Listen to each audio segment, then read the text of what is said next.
Let's imagine something for a second. Picture a life that's perfectly simple. Your only real job is looking after a flock of sheep. But then, what if you have a dream? A dream so big, so powerful, that it threatens to turn that simple world completely upside down. Well, that's the story of Santiago, a shepherd boy from Andalusia, Spain, and it's all about a single choice that changed absolutely everything. So Santiago's world was just rolling hills and the quiet, steady rhythm of his flock. He didn't even have a real house. He slept in this abandoned church, with crumbling walls, with his sheep as his only company. There was even this huge sycamore tree growing right through where the roof used to be, kind of like a silent guardian watching over his quiet little life. And these sheep were so much more than just animals to him.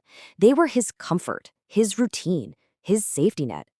All they ever needed was food and water, and in return, they gave him a life without any real drama or big scary decisions.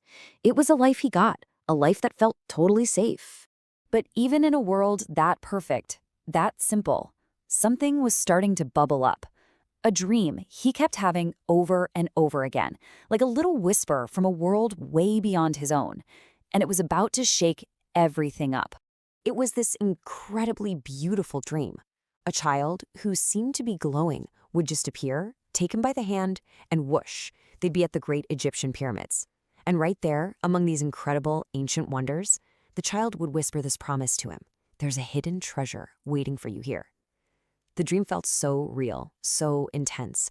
It was almost more like a memory than something he just made up in his sleep. So this vision is just haunting him, right? He decides to go find a gypsy woman who says she can interpret dreams. But her advice isn't free. Oh no, she wants a tenth of the treasure, a treasure he doesn't even have yet. This is really his first big test of faith, the first time he has to stop and think, okay, what is this dream actually worth to me? So, feeling pretty down and honestly just confused, Santiago tries to find some comfort in a book. He's just sitting there on a bench in the town plaza, totally lost in his reading, with absolutely no idea that his life is about to change forever.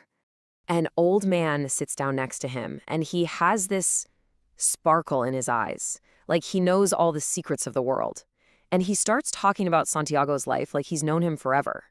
It's unsettling. How could this total stranger possibly know his secrets? Who is this mysterious old guy? And then, in a moment that just defies all logic, the old man tells him he's Melchizedek, the King of Salem. And just to prove he's not making it up, he does something truly magical.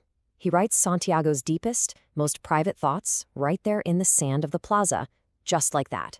So it turns out the king is there for a reason. He's there to wake Santiago up to his true purpose in life, his personal legend.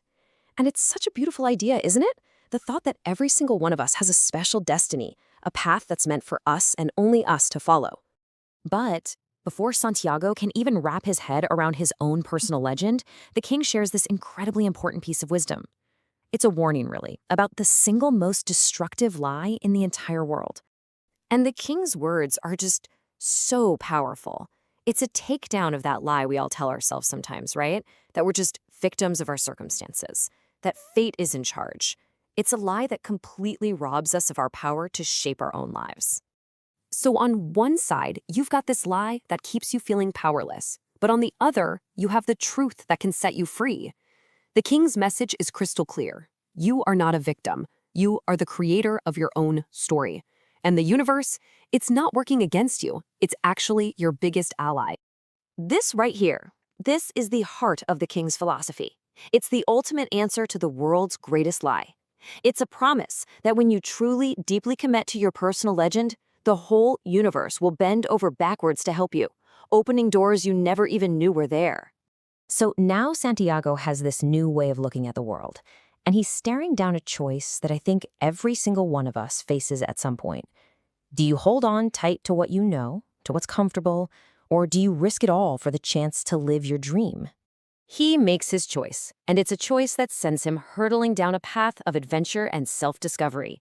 He sells his flock, the very symbol of his safe, old life, and with that money, he buys a ticket to a brand new world, a world full of uncertainty and endless possibility.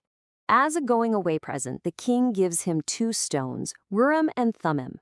They're basically tools to help him read the signs, to understand the secret language of the universe. They're a reminder that he's not out there all alone, that the universe is always talking to him if he just has the courage to listen. And so, there he is, Santiago, standing on the deck of a ship, watching the shores of his home, his whole past, just fade away into the distance. He has literally traded the familiar for the unknown, the certainty of yesterday for the promise of tomorrow. It has to be a moment of incredible sadness, but also just exhilarating freedom. And that leaves us with a question that really sticks with you, a question we all have to answer for ourselves. What are the sheep in your life? You know, the comforts, the routines that are holding you back. And what's the treasure that's waiting for you, if only you had the courage to sell your flock and go find it?